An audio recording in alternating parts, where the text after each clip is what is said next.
मी अशोक जाधव, शरद जोशी शेतकरी संघटना पश्चिम महाराष्ट्र अध्यक्ष. संपूर्ण महाराष्ट्रामधील आज राजकीय परिस्थिती बघितली तर कोणत्याही पक्षाविषयी नैतिकता नाही. शेतकऱ्यांच्याबद्दल बोलण्याचं धारिष्ट यांच्या कोणाविषयी नाही.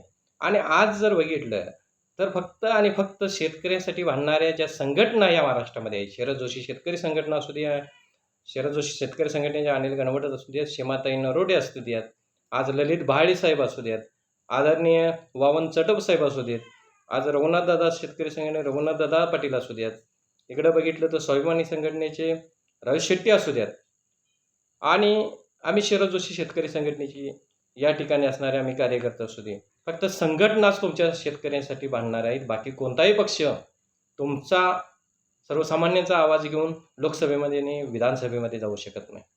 आज जर बघितलं तर आपल्या सर्वांची एक नैतिक जबाबदारी शेतकऱ्यांची आहे की आपल्या बाळांच्या भविष्यासाठी आपल्या शेतीतील पिकणाऱ्या प्रत्येक मालाला हमीभाव मिळण्यासाठी ज्या ज्या ठिकाणी संघटनेचा माणूस उभा आहे त्या संघटनेच्या माणसाला आपण प्रामाणिकपणे वोट द्यायचं आहे, मदत करायची ही आपली सगळ्यांची जबाबदारी आहे. आणि ह्या महाराष्ट्रामध्ये जर शेतकऱ्यांचं राज्य यायचं अशी जर तुमची जर भावना असेल तर फक्त शेतकऱ्यासाठी लढणारी माणसं त्या ठिकाणी गेल्याशिवाय तुमचा आवाज त्या ठिकाणी पोचणार नाही. आज जर बघितलं हातकलिंगे मतदारसंघामध्ये राजू शेट्टी साहेब आहेत. काही त्यांचे निर्णय चुकले असतील, पण ह्या वेळेला त्यांनी जो निर्णय घेतला की संघटनेच्या माध्यमातून आपण उभा राहायचं आहे आणि आत्ताने घेतलेला निर्णय हा त्यांचा योग्य आहे. आणि त्यांच्या ह्या निर्णयाच्या पाठीमागं आपण ताकदीनं त्यांना आपण मतदान करून निवडून आणायचं आहे. आपला आवाज लोकसभेमध्ये गेला पाहिजे.